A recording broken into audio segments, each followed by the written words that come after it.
Good morning, video games. Welcome to Filthy Casuals, a podcast about video games hosted by three very kind and extremely knowledgeable boys. Thank you very much for joining us. My name is Tommy Dassler, and with me, as always... Ben Vanel here, and rounding out the trio on the couch... Adam, Couch Boy, it's me. Do you remember that show, Couch Potatoes? Absolutely, I do. Yeah, it was a morning show, and he'd be like, "G'day, Couch Potatoes." Yeah. And I know it's the name of the show, but every time he did, I was like, "Shut up." I'll move around sometimes. Yeah. I'm active.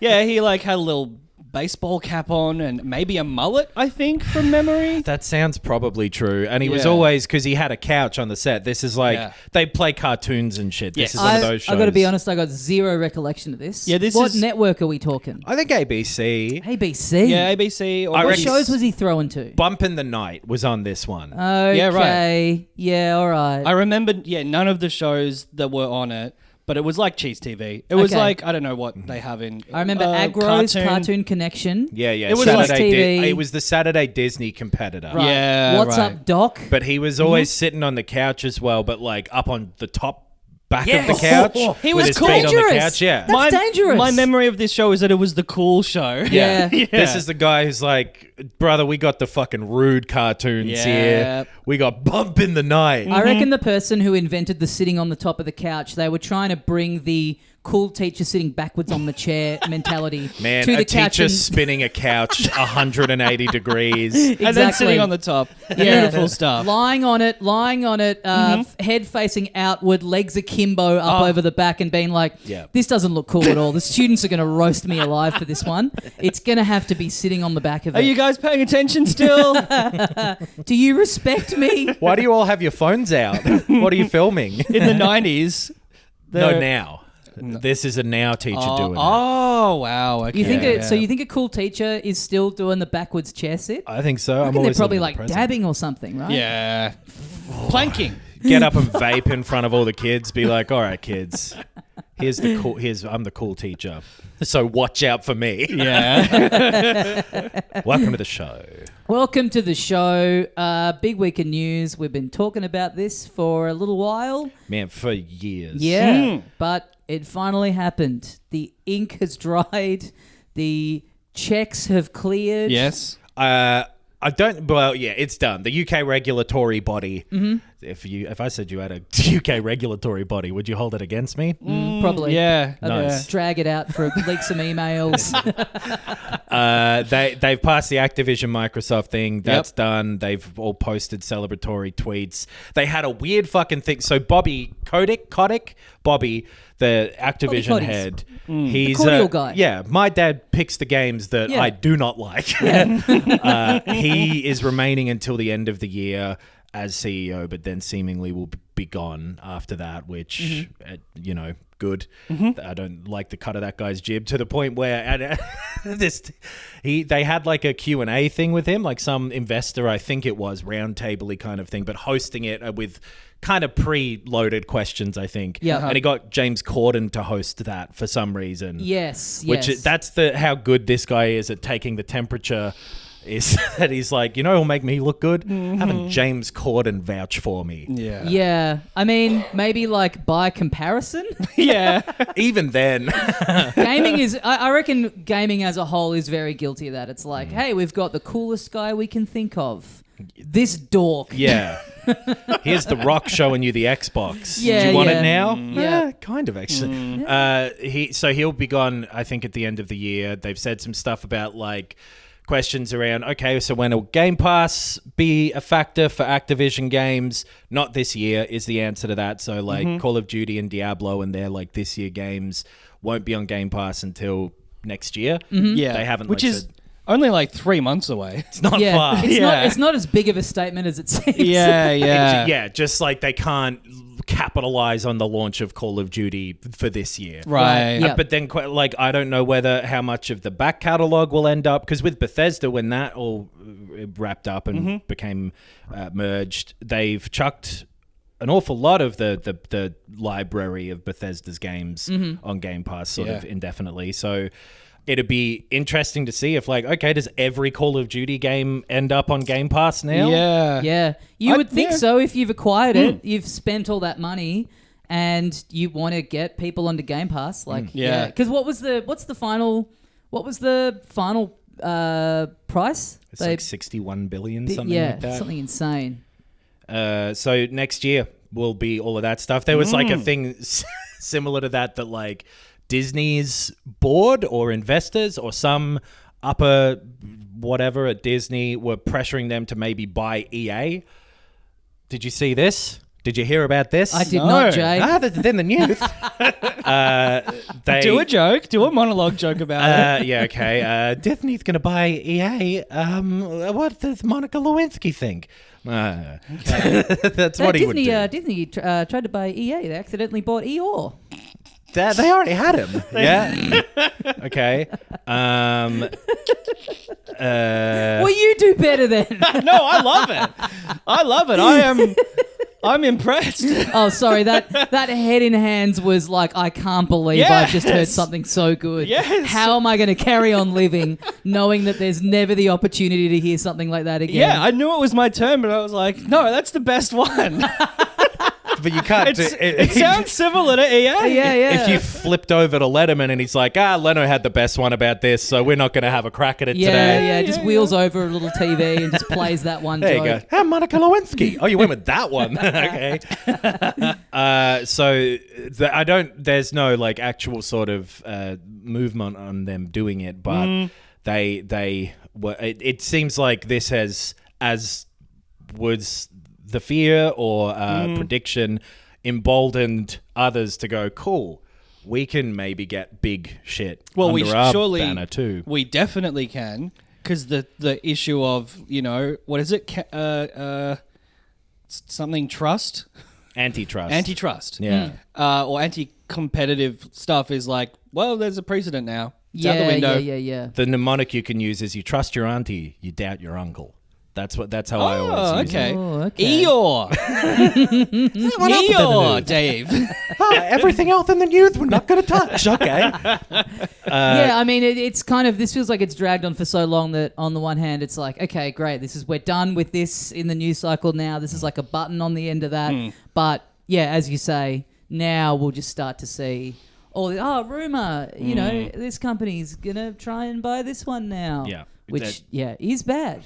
Yeah. The implementation of it as well, as far as like, because they keep saying again and again, and this was part of them even being able to do it, like Call of Duty will still be in other places. Call of Duty will still be in other places. Because like in a lot of ways, this was a purchase of the Call of Duty company. Yeah. Yes. Yeah. Yes. And But like, if you can get all Call of Duties for $11 a month or whatever it is in your territory, then you're going to get Game Pass. And they've said that the console exclusive like content will no longer happen, which like PlayStation has gotten early betas and early access to maps and stuff like that for years. So it's already, they'll chip away at it over time. Right. Yeah. Yeah. Erosion. Fuck off, Jay Leno. There's a reason he's gone.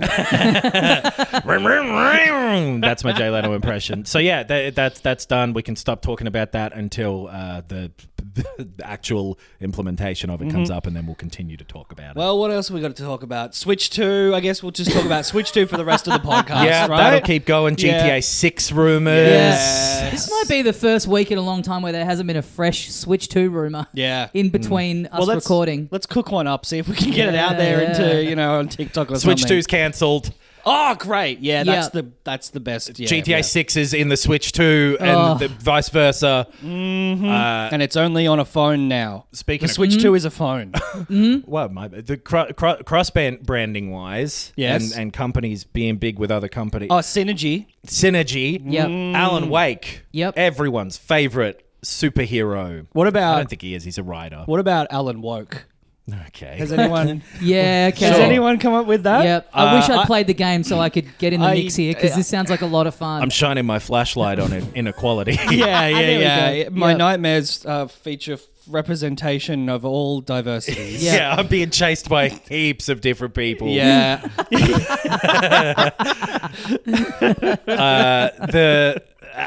So they've done like a shortened recap version of the first Alan Wake game that you can play in Fortnite. He was a character. You can play it in 2 weeks. fucking fuck off. It's coming out in a couple of weeks. Maybe this does well with Middle America, but honestly, Jay, I'm not into it. Just go back to looking after your old cars, mate. Yeah. Your time's done. What typos have been in the news, mate? It's crazy that this is happening in Fortnite. So I think Alan Wake on PC is an Epic Games Store exclusive. Yeah. So that I assume. I don't know what the relationship between Remedy and Epic is. Yeah, I don't know right. if Epic is like publishing this because it's all digital, this release. And so there's obviously some sort of relationship there. But Alan Wake was in their batch of like Halloween characters alongside like Jack Skellington and someone else. And then there's Michael Myers. Oh, that's very groovy. Yeah, baby. But the truncated version of the first game is playable in Fortnite which is a great marketing thing for like Yeah, it's cool. recapping the game, because I just started playing the remaster of Alan Wake and I only played like an hour of it, and maybe I'll just fucking time out and go do it with some 13-year-olds. That house looks cool, but what if I'd built the house myself? Damn, dude. Oh. So It's odd. It's an odd thing to do, right? Like, a year ago, you would have just been like, "Oh, let's bundle in number 1 if you pre-order number 2," or something like that, right? Yeah. Sure, yeah, and like with a direct sequel like this, often the way people do, I assume that there's a good chance they'll have like one of those previously on Alan Wake type things when you start to. I have no idea, but people just go to YouTube and watch a recap or whatever. This is a much more interesting way of marketing this game to a huge number of players since it's in Fortnite. But B, it's kind of an innovative way of doing a recap of the first game. Yeah. Like I like it in the same way I liked those concerts that they were having. Yeah, I in kind of love Fortnite. this sort of weird shit. This is like, you know, in the first Animal Crossing, buying a NES and being able to play like Balloon Fight on the TV kinda. in your little house in the game. Like, Thank God I got the recap of Balloon Fight. because 2's about to come out. Yeah. So hold on, what is a balloon? Is that full of? How is it floating? What's the conflict from? That doesn't make sense with gravity. Why is it going up? It is, yeah. It's great. It would be weird and bad if it was like became the norm. I feel like, you know, like having a weird, compacted, different engine, different art style sort of thing. But also, if it's free, then why the fuck not? Yeah, and like it's obviously, you know, a marketing thing, but as that, I think it's kind of cool. But like you're saying, yeah, most people now, if they're going to recap something that they haven't played before going into the sequel, they would watch a YouTube video or something. So just the idea of doing that to, like, working towards that audience that have a lower attention span, that are a bit younger, is kind of such an interesting thing, rather than being like, well, they're not going to spend the money on the original, you know, full-priced first game and play through all of that before this comes out. And that it's quite an old, well, it's, you know, it's oldish at this point. You know, it's not like it came out 3 years ago. Well, so playing again, only a tiny portion of that remaster, it feels old. I think I did the same. I played maybe half an hour and was like, oh, no. Because I played Control, you know, and I'd enjoyed other Remedy games, and it you could feel the age. So if they're not going to like fully remake it to bring it up to speed before the new one comes out, you know, like they brought out Red Dead 1 recently, did nothing to it, long after 2 had been out. If like a month before Red Dead 2 came out, they went, guess what? We're not going to fully remaster Red Dead 1, but here's Lego Red Dead. Right. There you go. Yeah. It's like half the it's the bullet points of the campaign. You bring yourself up to scratch, and then there we go. Number 2. I don't mind it. I don't know if we ever talked about how they patched in the 60 frames per second So annoying. option to like the PS5 version of So those. annoying. But I don't know. I might give that a go instead of proper Alan Wake. Because how long is the actual game? It's like a 10-hour sort of thing, Okay. is my understanding. And then there's like another sort of side thing called Alan Wake's American Nightmare. Yeah, that's Okay. right. Which is kind of a different thing and a bit more action focused, but does have some story stuff. Okay, that right. will apparently play into the second. But so it's a weird thing that honestly, everything related to stuff like Fortnite 2, I've gotten into the position now where I'm like, it's no skin off my balls. Yeah, whatever. Yeah. It is. It truly is like. And then people keep asking me, like, do you mean back? And I'm like, I don't care, man. Yeah. If I misuse it, is that any skin off of your balls? Exactly. It's a free sentence. It's free to play. What do you it's free matter? to say. Yeah. I don't like the way Jack Skellington looks. Because he's scary. Yeah, he freaks me out. He's like Got a skull for a because head. he's just like put onto a humanoid. They've Fortnite. got there's like a default kind of model underneath that they've got to work with. He Yeah, looks I like know. regular proportion guy instead of Yeah. his long Made out of spindly legs. matchsticks. That's Yeah. no I good. mean, as we've said a couple of times, there's enough like cross promo media stuff in Fortnite at this point. Just put everyone in there. Put Austin Powers in. Yeah. Put the Love Guru in. Have Borat running around. The Master of Disguise. Yep. Yeah. Put Hit him the in. button. Have literally every character that's ever existed in. Specifically the game. put the Turtle Man, but like the version of him where they had to film the turtle scene on the day of 9/11. Yeah. Yeah. You know that bit of trivia? He's every time you're running around, someone is constantly flying in from the side of the screen and whispering in your ear that 9/11's just happened. Yeah. And he's having to like move his shoulders up and down Yeah. to look like a turtle.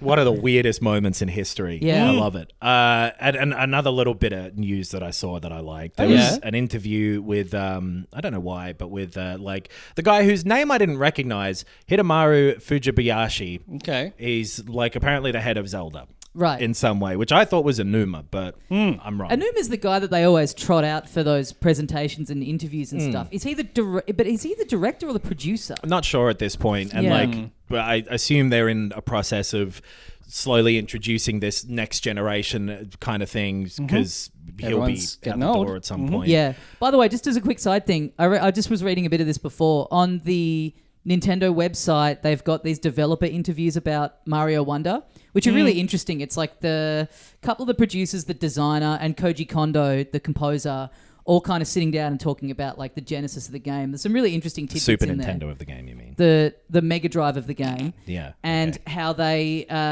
they all kind of had this. They had no time limit on the development. They just kind of started throwing ideas around. They're like, we'll just finish this when we finish it. We're not going to like box ourselves in. And they had a point where they would just have literally everyone that had anything to do with the game in a room, writing up, post-it notes on the whiteboard. Anyone can chuck something in. And Koji Kondo, the composer of the Mario music, going back to like the NES, was like, what if we had like a human Mario in there? And they're like, all right, well, there's no bad ideas. Is he not? He is human. No, Yes. he meant like a lot. What if there was like a live? All of a sudden, there's like a live action one in there. Oh, Koji. Oh, No, come on, mate. full motion video style. I guess, yeah. Back behind the piano, brother. Yeah, Sorry, yeah. dude. But I love that. Just an all-in meeting. Like anyone's allowed to throw some shit up on the whiteboard. And shit, they did throw. Makes me think that this will be a thing where they pump out a sequel pretty quickly because they had like 2,000 ideas rattling around there at one point apparently. Possibly that was Mario Galaxy 2, right? Yeah. Anyway. Sorry, so yeah, the head of Zelda guy was being interviewed and they asked him about like, where did all the like Sheikah towers go in between Breath of the Wild and Tears of the Kingdom? He's like, oh, they disappeared. Yeah, I don't know. They just disappeared and it's a mystery to everyone there. Yeah. Meaning, fuck off. Yeah. We made a second game without them. Yeah, exactly. That's a real like when you hit the third key on the xylophone. It's like fucking. Who cares? Actually, in that episode of The Simpsons, he doesn't say in the third key of the xylophone. He says the rib of Scratchy. So hope somebody got fired for that blunder. Okay. I thought that was kind of funny. There's magic in the world. What do you expect? And all of those things, like they came out of the ground, and they sunk back into it. But it did bother me. Yeah, but at the same time, like you've thought about the law of this world. Like you've spent ages developing this. That has to have been a like. There's no way developing it. They just went, the towers just aren't there. Who cares? They just disappeared. Like that. Yeah, like they must have thought about it. I wonder if it is just a conversation that like. Because we, like you're saying, Adam, like we didn't know this guy's name. Mm-hmm. I wonder if it's just a thing of like he's so far like above that he's just like not tapped in. And if you're a Numa, you read that quote, you're like, you motherfucker. Right. I wrote out a 10-page document detailing what happened to those towers. Yeah. I did get bothered in that game how little some of the people in the world were talking about like, oh, this is just like when this happened about a year ago. Yeah. Like that was noticeable, to be fair. to the pedants. You talked about how there's a little kid who makes you show him like every type of sword. Yeah, and he didn't remember you. So the stable owner remembers your horse, but the little kid is like, "Oh yeah, fuck you." Well, I actually, I have the answer for that. They forgot. Yeah. Yeah, I guess I'm not happy with it. Kids go through phases, man. Yeah, they do. Yeah, and also there's magic, so maybe it was a magical spell. Spell got cast. Yeah, they should have had like another the Men in Black character. thing. If they'd have had another character in the town going like, that kid's a bit ungrateful, isn't he? Yeah. That would have done me. Or just one person being like, yeah, everyone's memories got reset because of blah blah blah blah blah.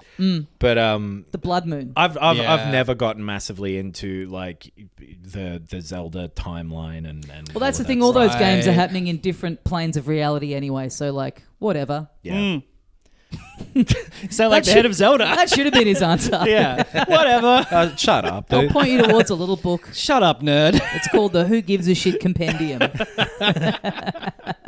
Well, I've been playing some damn games this week. Oh, video games. Some of games of the video variety. Excellent. Me too. Excellent. Yeah, same. Please, I've been playing Tommy, a game please. on the Apple iPhone.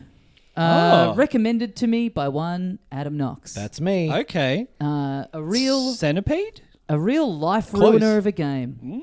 Yeah, we've been playing Finity. It is a tile matching game that has a little snake as the logo, so it is kind of like Centipede. Oh. Or Snake.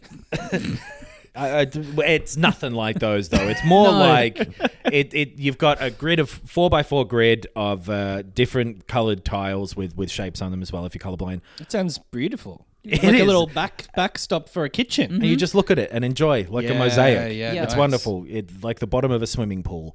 Oh. You are moving these tiles around either the horizontal row or the vertical column, and Like in those games where you like have to move is the whole row moving? Or Yes. Yeah. yeah, like a Rubik's cube or whatever, and you're trying to match 3 or 4 in a row. If you match 3, they disappear. If you match 4, they disappear, but then also recharge all of the similar colored blocks because you only have a limited number of moves of each before they lock up. So after 3 moves, they'll lock up and only be able to move in. So if you last moved it horizontally, it'll only be able to move vertically for the next move. Then if you move it vertically, it will be frozen solid. Right. Until you And the only match it way up you and can disappear unlock it. that is getting a matching a little row and deleting the blocks that are so Once that block is frozen, it means that whole row and column that it occupies can't move either. Yeah. Because you've got a frozen block in there. Yeah. and so you'll get to a point where you've only got like one move that you can do. You've got a finite amount of moves. Yeah.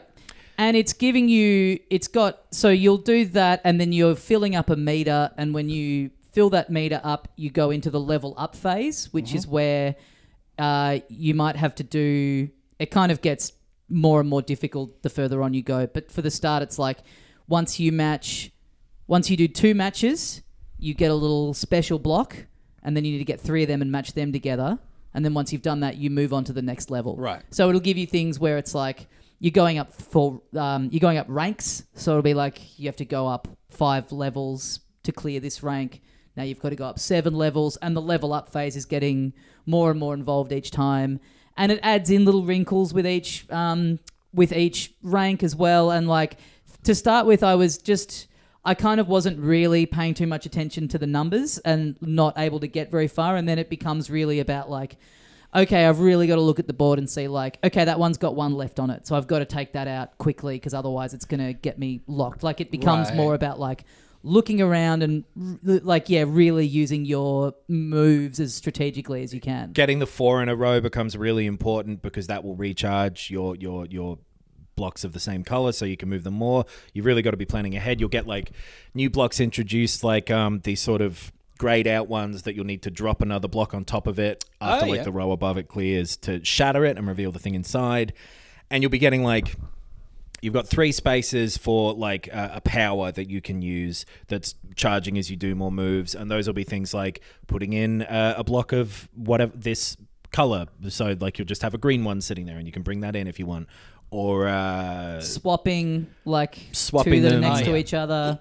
deleting them. adding more moves, Adding more turns, yeah. that sort of thing. And yeah, you're as it goes on, I'm completely stuck on like silver rank 3 or something right now, because you've got to get, I think, 9 successful things in a row, 9 successful rounds or whatever. Right. And it really builds, but it's like, it feels so satisfying to move all these blocks around. It's doing nice little haptic glunk, glunk, glunk, glunk, glunk, glunks as you're moving them. The strategy, the grid is, the 4x4 is exactly the right size because it's just enough for you to be able to plan ahead a bit but not get overwhelmed. And at the start, you've all, like every new game, you've always got like 5 moves you could do, like successful matches you could make straight off the jump. Right. Like it's like the board is like really open when you first start, which is why it's very easy to play it in a way where you just kind of treat it like threes and you're just going without really thinking too much about planning ahead. And you know, you might have to, like most rounds you can make a move where you'll get a match, but then thinking about like, well, should I line up this 4? I'm like sacrificing, I'm not making any matches on this one move, which is generally pretty bad. Like yeah, all that sort of pre-planning. That's it's cool that it's got the leveling up and because threes is just you play it and you're going for a high score and it's very addictive in that way that you're just resetting. But this has kind of like a progression and a level system where it's introducing new things and it's kind of making you play it like it's a sort of traditional. It's got that progression to it, and it's ramping up nicely too. Like it's introducing more difficulty in a satisfying sort of pattern. Yeah. It feels fun to play. There's another mode in it that is like sort of musical mode. Have you tried that one? No, I'm so just hooked on the like trying to just get that progression, that dopamine rush of like, oh yes, I went up a rank that I haven't really dabbled with this too much. It's really good. There's only a couple of tracks in it so far, but it's like just got more of a rhythm to it. So it's getting you to kind of speed do it. Oh yeah. And when you're doing a match, it's like playing the next bit of the song kind of thing. And it's like there's a bar based on the beats that is increasing, and as that ticks over, you'll get another row added or something like that. I forget exactly how it works because there's only 2 and they're quite quick to do. Right. But they're going to add more of them in over time. It's on Apple Arcade right now. I'm not sure of its availability outside of that. I am. It isn't. Okay. I don't know about on... Oh, you've got an Android phone, so yeah, right.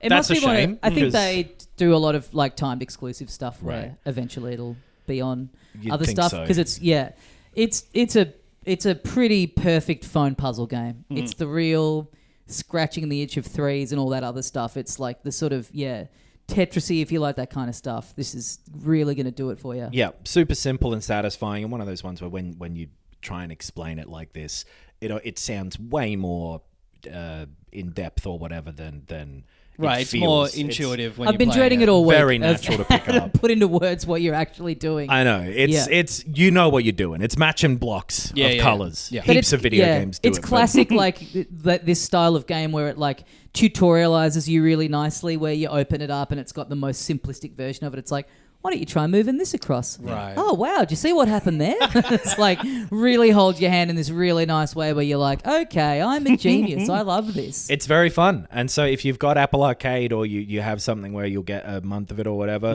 give it a spin. Yeah. It's a good time. Affinity. I guess I could probably play it on a MacBook, I assume. If you had Apple Arcade. Yeah. Maybe I'll get... Because it does sound fun, although it sounds fun as a phone game. Do you have an iPad? No. Do you have a... $1,000?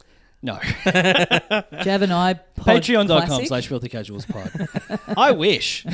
Yeah, Man, me too, honestly. I've been looking at them lately. Yeah. Oh, really? You can put a flash memory thing in them. Oh, wow. So you can have a terabyte iPod.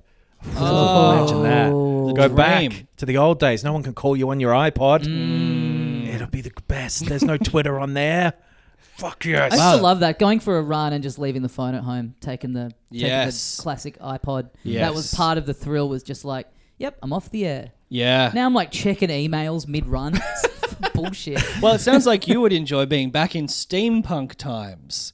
Brother, I'm already there. Take a look at me. Yeah. Big goggles for anyone not watching on YouTube. Yeah, stovepipe hat. Fob watch out. We've been going for 25 minutes, guys. We record this under a phonograph. Yeah, I'm hypnotized by that fob watch. Nox, you reviewed this in depth, a couple of weeks ago now? Yes. I played, or have been playing, Lies of P. It's a good-ass game. I loved the demo when it came out and was just waiting for a little space of time after, I guess, Starfield and finishing Armored Core. And I went in a couple of days ago. I think I'm over halfway through. I cannot stop playing Lies of P. It is Bloodborne 2, basically. Like, people have been screaming out for that 60 frames per second Bloodborne, remaster. This is Bloodborne. It is the same sort of like getting hit, I guess, in this when you're blocking, getting hit. But if you attack straight away, you can regain your health. There is no shield. It's about dodging and moving, and there's all these like layers of abilities. You can. There's no. But you can you can shield. Block, yes, but you get damage through it still. Like Yeah. damage will still filter through that. And I think depending on what weapon you have, you can. It blocks more damage or less damage. Yeah. But I've just been playing with like the rapier, the balanced approach to the game. But fuck, it's so good. It is, I would say, easier than any other From Software game I've played. Except maybe Elden Ring. Elden Ring allowed you to sort of go around and build yourself up before taking on bosses. But I found the combat very, very easy, especially compared to something like Sekiro, which was impossible. I think the parrying in particular, I have been able to get a handle on much quicker than Sekiro. Right. Especially when the parrying in this is really core to a lot of what you're doing with the bosses, especially. Totally. I've just got up to a boss who essentially has the same play style as me. Right. It's one of the like humanoid bosses that has a sword and is dodging around quite a lot. Right. And it's like, well, you have to parry. Is that like at the bottom of the elevator? It's in sort of like a little amphitheater. It's about halfway through the game. Okay. So I'm having to practice my parrying, but before, up until this point, it's been kind of open to how I want to approach it, which is like dodge backwards and then hit. Right. Pretty much. Yeah, because the dodge in it, I ended up not doing a ton of the dodging for whatever reason, even though that's my go-to Souls type of thing. It's not. I think it's not as you don't move as far in it. So and like the hitboxes and stuff are less obvious than the FromSoft games. It feels like you can't like a lot of like I've been trained at this point to be like, well, if you dodge forwards, you'll dodge through their attack. It's like, well, not every time in this game. It's a different developer. It's cool from that perspective too. How this like, even though it's their first one, but it's like a Korean developer apparently. Yeah, they have a bunch of the bosses have attacks that will punish you for doing the obvious dodge or whatever. Like, they will be built so that if you try to dodge forwards, it's got a sweeping thing that'll come up and get you for that. Yeah, totally. But like, the visual design is fantastic. It's not like mind-blowingly creative, but the way that it sort of takes bits and pieces of the Pinocchio story and goes like, oh, what if it was like a fucked up, forest? What if it was like the Island of the Lost Souls where everyone's an animal? What if it was like a gang that wore animal masks? So I think it's taking that all and adapted it into that like gothic style really well. It feels fun to play.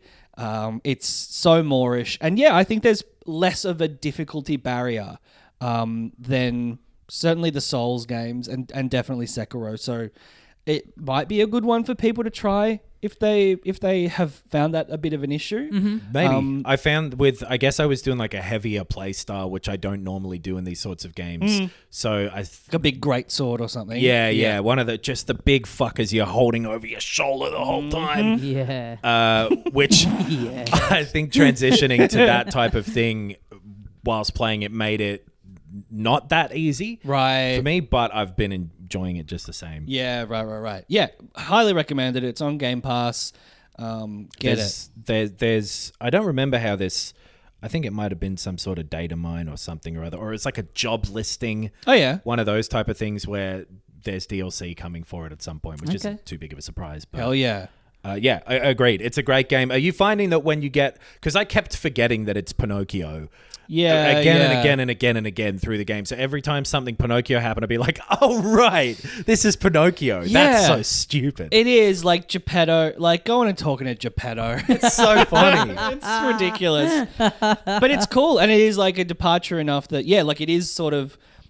It really does feel like, what if Bloodborne was fairy tale? And I love it. I think it's great, and they've literally copied the mechanics of a different game series, but they've added their own sense of style and creativity, and I don't know. It's really engaging. I love it. That's the thing. I was surprised by, because I totally agree that it is like a copy of the From games. It's a literal copy, even though it does have its own thing going on somehow too. Yeah, it's a copy of the From games, and it's using an existing IP. Yeah. But it still manages to have, which is kind of cool, to just be like, hey, we don't need to do something 100% new in every way. This can be our thing. The 20% that we inject, that's just us. Well, it's done well. Like it's combined these other elements in a way that works really well. It's got, like I say, the sort of I forget what it's called, like the gaining your health back by attacking from Bloodborne. The parrying is a huge thing in Sekiro. Like they are combining the best elements, the most interesting elements of these other really, really good games. And then, the story is like, it's very similar to that Atomic Heart game of like, we created these machines and then the machines rebelled. They got us. Yeah, which is like, that's just a good story trope, honestly. Yep. It ends up by I've not finished it still, and I want to go back to it, but I ended up being more into it than I expected to be, for sure. And like the characterizations of the people you meet are done well. Yeah. Everything about it is just really competently made. There's a lot of going on as well of like systems and different like upgrade paths in like a few different ways that you can do, and like the weapon construction stuff I didn't even really mess around with yet that much. I looked at it and was like, well, the stat, like, you look for the stats to go up and it's like, well, they've gone up a bit, but also the play style of the sword that I chose at the start suits how I like to play games. Yeah. And it has, just that really simple mechanic that people, would recognize from all of the FromSoft games of like, collect enough of these special things around the world, take them to a person, and you just upgrade your existing weapon. Yeah. And you can upgrade that weapon that you got at the start of the game to be feasible to use all the way through the game. I always end up with like a +10 broadsword or whatever in the Souls games. It's cool. Yeah, it's a great game. Lies of P. It's a bad title. Everything about it should be silly as well. Like it's crazy that it worked, but it really does. Yeah. Yeah, the P organ is one of the upgradable elements. Damn right. I wish you could. Imagine if I could get the right shards. Yeah. Change the hilt. We've been playing. Why don't we first get into something else you've been dabbling with? Okay. Speaking of incredibly unoriginal games. Yeah. That managed to be surprisingly entertaining, I will say. Assassin's Creed Mirage came out last week before that, I think. It doesn't matter. No, it matters. It looked like, to me, it was coming out about a month ago. Yeah. But then I got closer to the release date, and it was just more sand. Gone, yeah. It was worth it. Yeah. Anyway, collect the Flockhart on the show. So yes, all the reviews have said it. If anyone's tapped into games at all, they would have seen the headlines of like, hey, it's a throwback to the old Assassin's Creed games. And it is. And I love it. It's I love those first, 3 or 4. Yep. And it is fully a throwback in every way, including like, sometimes when you like want to climb up a building and go through the window and you're holding the one button that is like climb, then sometimes you will jump past the window to some other place you didn't want to go. Well, that's great attention to detail that they've got. Truly. It's so similar. You'll be pushing forwards and there's like one obvious thing that you can jump onto, and instead you jump to your death. It is a 100% throwback, but it is charming to me because I loved those originals. So this one was, I think, meant to be DLC for Valhalla. More DLC for Valhalla, and they spun it off. Yep. Because they're doing like that Assassin's Creed Infinity. Yeah, thing that's going to be like the platform going forward or whatever. And this is about like I don't remember much of Valhalla or how much I played. I know I played a bit of it. Yeah, same. And it's a character from that is who you're playing as this time, and it's a prequel to Valhalla. Is Yes, that right? That is correct. Okay. Yeah, I didn't get up to this character in Valhalla, I don't think. But it's a guy called Basim. And I also cannot understand how it's connected because Valhalla's Vikings, this guy is from Baghdad. And I he think, lives in Baghdad. I think when you meet him in Valhalla, he's like, yeah, I had to travel to get here. Yeah, see, they thought of everything. Fuck. The towers disappeared. Yeah. He's this guy Basim who he's giving real Aladdin vibes. That is the start of this game. It's great because you are a thief. Yeah. A street He's serving urchin. street rat. Absolutely. You don't have a little monkey friend. She's a girl. Okay. in Right. this. You meet a genie who's like, I can give you 7,852 wishes, and they're all represented by icons on this city map, and you've got to go and just stand in each of them for a second. Hell yes. It has. So yeah, sorry. So the setup is you're a thief in a town outside of Baghdad. Some shit goes down. You get taken in by a mysterious group of people who like to climb things and stab people in the neck. Yeah. And there's some fucking plot to get something. It's not very engaging plot-wise. That makes sense. Which is kind of a shame because one of the things I did like about the Ezio Assassin's Creed games were like he was a recognizable character with a personality. There was a goal that they were trying to achieve, and the attention to detail went into not just the Renaissance buildings but also the things you were doing.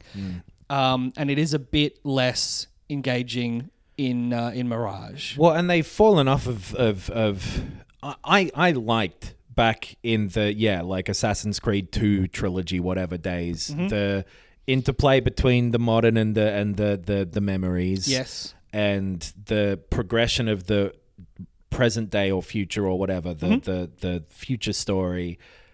When they abandoned that stuff to a huge degree, but then still had it in there. In like the last few, you were still doing the Animus stuff, and in like Origins and Odyssey and Valhalla, but it all felt so separate, like an afterthought. Yeah, and then the stories that were happening in each of those games were always kind of origin stories. Yeah. Which this is again. Yep. It sounds like so like that type of that level of retread is tiresome with the Assassin's Creed games to me, and it sounds like they've not changed anything about that. Well, they've completely discarded the future storyline.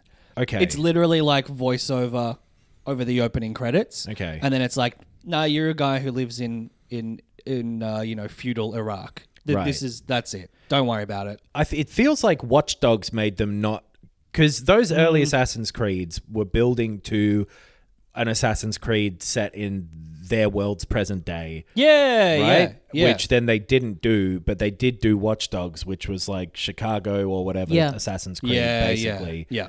So I don't know that it's been that way for 10 plus years. It has. And back in the day, I used to think, get rid of all of the future stuff. Like I want to. It's a layer of an extra layer that you have to suspend your disbelief from. It's like I'd rather just be playing a guy in medieval France assassinating people, and that's, I agree. Yeah. Of a little bit of like either one or two that I played, it did feel a bit like a bit of a disconnect where it's like, so I'm playing this game is me playing this guy having a dream. Like, it just feels a But bit you're like... going back looking for things in the past where it's like, where have they hidden the shit that we need to find today? And have your other story back then that's interesting too. But I think I liked having that connective layer between them. I think they but did. It hasn't It been definitely gives it a connected. bit more of a point of difference rather than just being like, you're just here. It also started to make it ludicrous in the way that, like, you do have to go, okay, genetic memories make no sense. Yeah. But I guess this machine can do that. But then some of the characters, it's like, but this one didn't even fucking have the kids that would be necessary to then... pass the genetics along. Yeah. So what, did he come on the machine at some point and we're getting it through that? I don't understand. Yeah, maybe. If so, then show me. Petri dish. Show me, yeah. But I didn't like it, but I agree that they did it as well as they could have possibly done back then, and then got progressively worse. So I do like that it's pretty much thrown away in this. From what I can tell, I've played maybe the first 3 hours. Okay. And it's so far just been, like I say, a mention in the credits.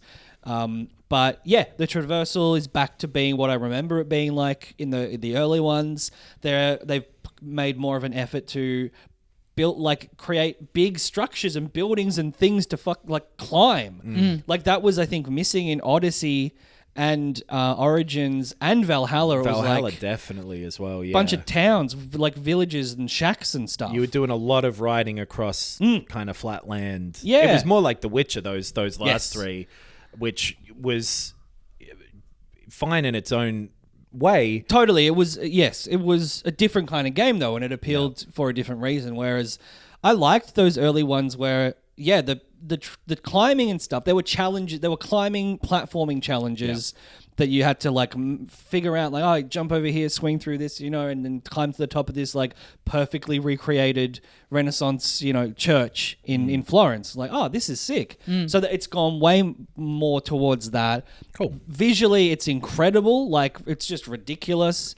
They've made Baghdad of this era, and climbing over a mosque while the sun is rising behind it. It's just it looks amazing. Great. And while the story is maybe not so engaging, it's giving me enough reasons to progress, to go forwards, to find a guy in an encampment and sneak around and stab him in the back, and that's all I want. Yeah. In real life, doesn't and in take games. a lot to get, but there's not a lot of reason, but it's enough for me to stab him. Yeah, I've been set off. the thrill of getting away with it. Yeah. But yeah, it is. It's basically, what if Assassin's Creed 2 was made in 2023? Okay. In a different city, and it's great. I'm really enjoying it. I was very pleasantly surprised. And I think the other thing of the icons everywhere, a great 2023 thing, you can turn off most of the interface. Right. You can dial all of that stuff back. There's colorblind things. There's accessibility options, but there's also just remove all the shit from the screen options. Is it back to, because I've seen confusingly differing things about whether the combat is kind of back to the old Assassin's Creed style, which in my memory was more similar to Batman Arkham games and that sort of thing, I guess. Whereas the more modern ones were you were getting a bunch of different Diablo weapons to upgrade and upgrade and upgrade and upgrade. Yeah. And then the combat was also sort of slightly different. It's kind of, it felt harder to me, less forgiving. A little more post Souls being popular type of combat too. Where does this one fall? It's fully the old style. Of Okay. you can parry and you can attack, and you've got a dagger and a sword, and it's not that important. There really isn't more of a focus on stealth than there has been for 7 or 8 years in this franchise. That's true. I don't remember sneaking around very much. Yeah. Because I was a big fucking Viking. Yeah. Coming there, axe a swinging. This is more reminds me a bit of Ghost of Tsushima, where it's there's a little military encampment, and there's heaps of bushes everywhere, and also you can climb onto the roof, and sometimes people won't see you. It is much more, I think, focused on that and plotting a route to the guy you're going to kill, or in the early part of this game, the person you're going to pickpocket something from, or the chest you're going to loot. Bushes really are a key part of being a good assassin. Yeah. If you find out you got to kill a gardener, you're job's done. Hell yeah. Don't worry about it. Come right to me. Yeah. But yeah, there's a fair bit of tutorializing at the start. Because you literally are a guy who gets recruited into the assassins thing, and it's and you see people training to do the jump off the towers into hay bales. Yeah. The first time you do it, you don't go head first, and you're not quite there yet. You jumped a little too early. You've got to wait for the eagle to be passing overhead so that it can cry as you jump. And the camera can circle around. It wasn't quite in position Wait for yet. the drone to be here, and then you can do it. But it's harkening back to all of that stuff that was what I enjoyed about the originals. So yeah, I don't know. It's big recommend for me. Like, not a groundbreaking thing, literally a throwback, but in a way that I enjoy. Cool. And it sounds like there's a good chance that if you've played video games over the last 15 years, you know where you stand on Assassin's Creed. Yeah. As a thing. Yeah. Which, cool. Yeah. I think the next one is feudal Japan. Yeah, right. I think that there's been something about that. I don't remember if that's Okay. out of them or if that where that's from. Which you just mentioned Ghost of Tsushima, so that's a tough one for them to sort of exist in the same space, I Yes. feel like. Yeah. But we'll see. Well, you know who else is back? The little blue bastard. He sure is. He's sped through developing another game 1 year after the last one. Yeah. Sonic he's, Superstars. He's back looking like a little squat little fella. He's not talking. He's not Right. he's not Yeah. got that like too much chewed look that they gave him around the Dreamcast era. He's a little fat little bloke. If you leave it sitting there, though, he will lie down and start wagging his finger at you and tapping his toe and all of that See, stuff. I like when that was the extent of it. Yeah. You know, when that was the edgiest he got. He didn't talk. He just Was was ever like, just Yeah. hey. mad at you, the player, being like, "Come on, man, I'm bored." Yeah, I Dude. like to go fast. Yeah. We're at work here. Come on. I'm trying to do something quickly. I can't go anywhere unless you push the remote. What a nightmare. Yeah, Sonic Superstars is here. This is the best Sonic game that Sega have made Yep. since the Mega Drive. Yeah. Whoa. I think so. This is their 81st attempt at going, we're doing traditional Sonic again. Sonic's back to his 2D side-scrolling route. Mm-hmm. And Sonic Mania obviously was very successful at that. Yes. Yeah. But that wasn't really Sega. That was that was other people. And I'm not familiar enough with the like specifics of all the levels of Sonic games, but I keep reading all this stuff about with the release of Superstars about how Mania was like a lot of like remixed old levels and it wasn't like a completely unique game, which I kind of thought it was at the time. But Maybe the zones were riffing on old zones or something. I don't really remember that part of it either. yeah, I thought at the time that people were very clear on like it's the style, the visual style of this Yeah. old level, but I assumed the actual design was different. so did Yeah. I. But I've just been reading some stuff recently where people talk about it like it's a it was like a remix of old. I don't know Because but- there were the Origins ones that had all of the like collection of the Sonic games Yes. in them which recently. came out a year or so ago. And they'd done like, was it Generations was the one where it had like modern Sonic and old Sonic together. They did like Sonic 4 as multiple parts on like the 360. Remember that? Yeah. They've had a number of people cracks. didn't like people liked the 2D parts of Generations but didn't like the 3D parts, and then every now and then you read like Sonic Colors or whatever was supposedly a good one, which I played when they re-released last year and did not like it. Right. And then you've got the whole other splinter of Sonic with Frontiers last year was one of them, the 3D ones. Yep. That are kind of a different thing in a Yeah, and then in a like way. Forces, and they'll do this stuff where they really lean heavily on the story. But I think so with this, it's pretty unambitious, and I think that's for the best. Like Yeah. they haven't really tried to extend themselves too much, which is kind of what it needs at this point. Like I think just going back and going, let's make this kind of feels like, remember all the like weird Sega Saturn Sonic games where they didn't quite have the tech to go fully 3D yet, but side-scrolling platformers were a little bit old hat at the time, so they had that like isometric 3D blast. 3D blast. Oh, like right. This There game was like Sonic Jam, Yeah. which was all the 2D ones, but then there was like a 3D hub world as a menu almost. Yeah. and that sort This thing. kind of feels like if they had have just stuck to their guns and just made a side-scrolling platformer in that era. And you know This what? is the game they would have made. Yes, Sonic Advance. There were a bunch of them that came out. They were 2D. People and liked them. People did like them. But I think again they're made by someone else. I think they might be too. Yeah. But I'm not sure. Either way, this feels the most like a Sonic 4 Yeah. in how it feels that they've done. And it's fun. Like I'm having a good time. It's a pretty low budget feeling type of thing in Yeah. a weird way where like it looks at the same time really good and colorful and bright and nice and also fucking weirdly bad Right. as well. There's bits where the backgrounds are like nicely detailed and the environments you're in have a lot going on, and then you'll get to a boss that is just like a sphere that's just like a very like character design wise is pretty low rent. Right. And the animations of like when you're killing a metal enemy thing, you've got your robot scorpion looking guys and whatever, which are all correct, and then a cute little animal will come out of it and then awkwardly bounce around and then disappear. Right. And it's that sort of stuff where it's like, this is the right idea and you're pushing all the right buttons, maybe not for quite long enough. Yeah, though. right. But again, I feel like who knows what their long-term plan with Sonic is ever. Yeah. But like this feels like a good, like a real step in the right direction. It's fun, and it's got that. If you like the old Sonic games, it really scratches that itch. All the sound effects are spot on. It's just like the the music, music is great. good. It's Yeah. got that very Mega Drive-y sounding bass that is really slapping around. His like momentum is you can play as multiple characters in it. I've only played as Sonic so far. Oh yeah. But Tails and Knuckles and Amy are here as well, and Yeah. I think you maybe get another one at some point. Ooh, Shadow? Who knows? Dr. Eggman? You could keep listening for a very long time. That's the only ones I know. Gamma 371, Big the Cat. Oh yeah, Oh yeah.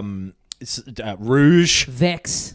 Oh yeah, I should remember all of these from the free-to-play Sonic detective game that we Yeah, played. yeah, that's right. Crocodile. Yep. Yeah.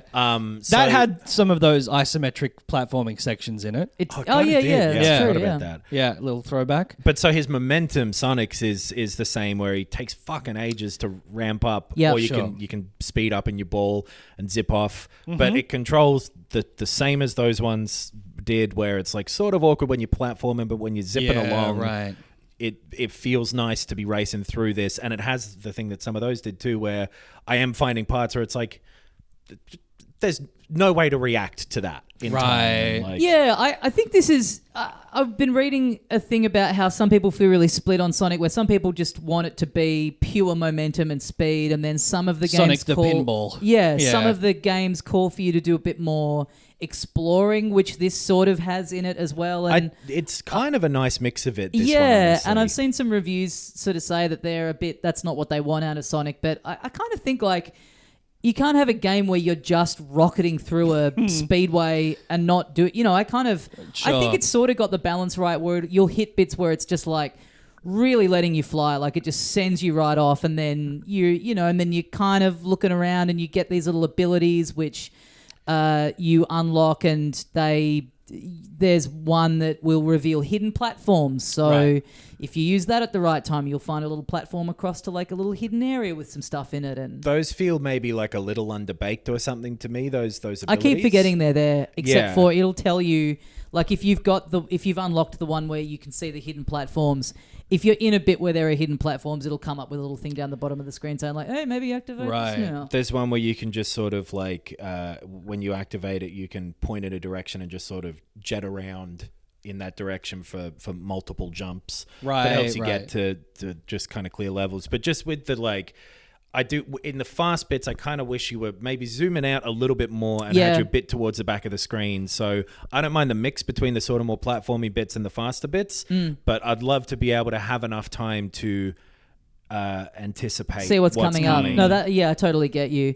It's because it's interesting. Like, I think part of the reason why Sonic has It struggled feels to really good that he gets me, to be honest. I feel heard. You feel that there's a connection. There's a real connection. Yeah. I'm an empath. I think part of the reason why Sonic has struggled to, they've always struggled with what to do with him in 3D is Yep. that the origin of the character is he's kind of born out of like, not spite, but like he is just like a response to Mario's really popular, Yeah. but he's slow, so we'll make this character that's not as cutesy. He's got a bit more attitude, and the games are fast, and that worked for them when it came out. But when this character hasn't been designed around an actual design principle for a game, I think it's harder for them to look at it and be like, this is what Sonic is. Because Sonic's Right. born out of pure corporate, like, we need our own guy to take them on. Whereas Mario is like, they can always go back to the principles of what the Mario games kind of started out with. And so those flaws have just kind of always been there and there. I mean, this is a classic one, I think, like, for better and for worse. Like, it's got the, like, abrupt, you sometimes come to a halt. It's got these bonus levels in it that you're a bit pop like... out of nowhere, like spikes or whatever, where it's like, I would have loved to have known that was coming, so I could have jumped in. Yeah. As the level seems to be built to have me do. Yeah. Right. They build in a level of like, well, if you've been paying attention, then you'll know what to do here. Yeah. And you can't do that in some of the Sonic ones, even though it seems like it's designed around it. So that's the thing, is it feels like when Sonic's at his best, they do get Sonic, which is like in those sections in Frontiers where you were zipping through the kind of pre-built levels that you could see ahead, and it's like a racing game almost, or something like that, where you're dodging incoming like obstacles, an endless runner. Yeah. But it's when it gets in its own way of doing that stuff that it just starts to feel bad a bit. But this is doing it way less than plenty of other Sonic games have, and like I say, I'm actually enjoying myself most of the time with this one. Yeah, I'm pardon the pun, racing through it. It's not particularly long. I don't get the impression. Okay. It's sort of built to be a bit replayable. I think it's built around, you go through the levels a couple of times from what I've read. And it's got, like, it really is doing as much of a old school Sonic thing as it can. It's got the, like, bonus little stages too that are like fine, but you're never that psyched about getting into them. They're a bit like, what am I meant to be doing here? I don't really like these ones because they're almost like swinging. You like, there are dots all around this sort of 3D space, and you're swinging between them to chase after something. Is one of the variants of them. It's like, that doesn't feel great. They're just weirdly designed. Still, they've got these ones that are real throwbacks to the ones that they would do on the Mega Drive. But then a style of that I haven't seen in this yet that would work so well in current gen is the one in Sonic 2 where you're like running through the little pipe. Yeah. Like, give us something like that actually uses this modern technology instead of looking like a thing that's just a scaled up Mega Drive mini game. Right. It seems a bit weird. With those levels being replayable as well, it does have that thing that the early Sonic games had that made those levels kind of cool, is having multiple kind of vertically laid out paths that you can switch between if you're careful to replay the levels. It's got that type of design, which again that's what worked in those older Sonic games. Yeah, the levels seem all really well designed. I'd say the bosses so far tend to overstay their welcome a little bit. Yeah. They're a little bland. I like the bosses, but all of them have gone on for too long. They've all got a sort of loop of phases, and you work out where the weak point is and when your little opening is, and you do that, and it probably like with a couple more hits than would be satisfying. It's like you're doing it like 7 or 8 loops when it's like 4 would have been. I get it. I'm not. I know what I'm doing. Yeah, I'm not particularly challenged. This is just padding. Yeah, totally. Especially if you're wanting me to come back through here later. Yeah, right. Like, this guy is gonna annoy me. Be here still. Yeah, right. And there's one at the end of like every level, so it's a bit like, it's not like a Mario where it's like 1 every 10. Right. It's like, oh, okay, I'm about to finish the level. I'm gonna have to do one of these. Yeah. But they're not bosses. terrible. Like, they're fine. They're all right. Yeah, but it's I'm having a really good time with it, and it's cool that there's a new Sonic game out and a new Mario game out in the same week, and I think it is cool that they just really went. They didn't overexert themselves. They didn't try and get too wacky or creative with it. They've just, because like, you can imagine if this had come out, if this was Sonic Frontiers coming out this week in the same week as Mario Wonder, it really would be such a stark like, oh, this is kind of, this really highlights the difference between these two franchises. Yeah. But with this, it's like, a Mario Wonder seems like it's going to be great, and this is like a bit of fun. I don't think it's like getting up to the same heights, but it can hold it. It's scratching the itch. Like it's. It feels like this is how I sort of have always felt about Sonic too, where it's like, this isn't very good, but I'm like, I'm having, but it has its own charm. I'm having fun, and it's colorful, and it's moving quickly, and like I'm enjoying myself. But like, this is not. It's not a great game. Yeah. It's funny. Like, I remember when Mania came out, and they had, they'd gotten these other people to do it who'd made a lot of homebrew Sonic stuff, like fan projects, and just thinking like, wow, that's such a cool idea. And Nintendo was still stuck in the making the new Super Mario. They clearly like lost a bit of the like spark for it, and they hadn't made a new one in a while, and been like, God, I wish Nintendo would just do something like this. If they're not going to make a 2D Mario, just get some like fans to make a cool pixel arty one. And now like here we are where Nintendo are making their own like vibey creative version of their thing, and Sega have gone right back to like really keeping it very basic and very safe. But I think that's just what they needed to do with it at this point. It's better to rely on that tried and true formula than make something really bad. Yeah.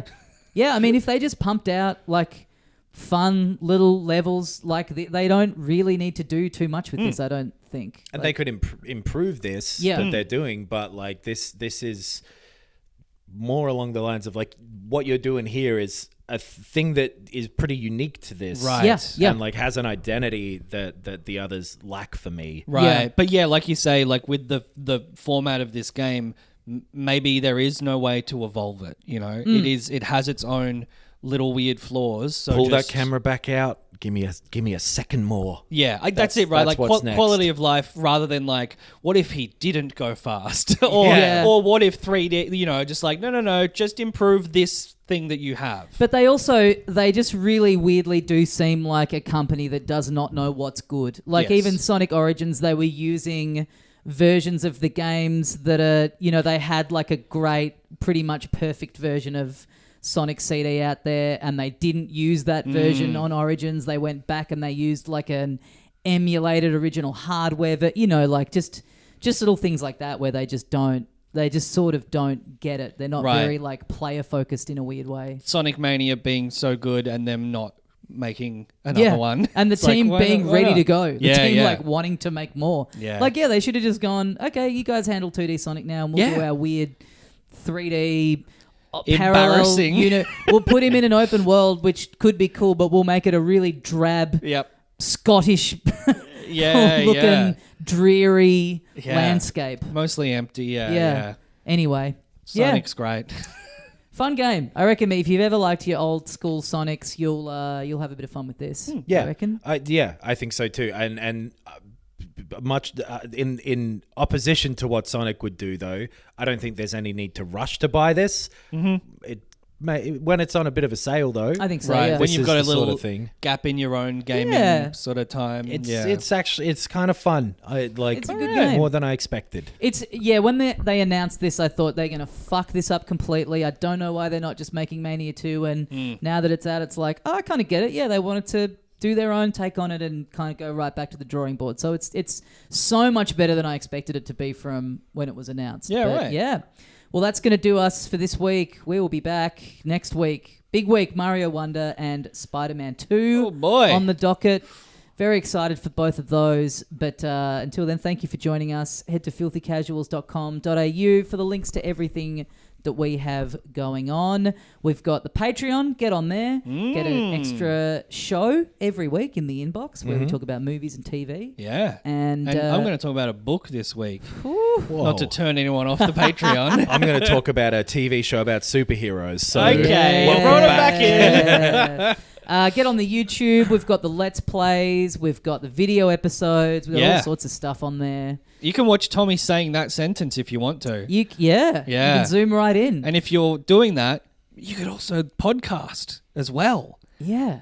Get double dip, why don't you? Yeah, sync them up. Yeah. I mean, we've done that for you, but it's crazy. It matches up with the Wizard of Oz. And play Dark Side of the Moon. It'll ruin the whole podcast. You can't hear anything. Yeah. Come see me in Perth, November 3rd. Yes. Hobart, November 17th. Hobart. Wow, down at Salamanca Market. Exactly. I'm busking. I'm going down there to busk. Yeah, with your multimedia stand-up exactly. show. Sydney, November 23rd, and then Melbourne taping my special on November the 30th. That'll be a bit of fun. It will be a bit of fun. You've kind of remixed it Sonic Mania style. I really have. Yeah, I got Christian Whitehead in to... Yep. I gave him the original assets and just let him go hog wild with it. Michael Jackson scoring the whole thing. Yeah. A beautiful production. I did. 3 out of 10. That's him scoring it. Thanks very much for listening. We'll see you next time. And as we say here at the end of every episode of Filthy Casuals. Lithe of P is out. Lithe of P is out. There's a new game as well coming out called Lithe of B. It's that he did not have sexual relations with that woman. that was meant to be Jay Leno. Sounded like a clown, which is not what Jay Leno is.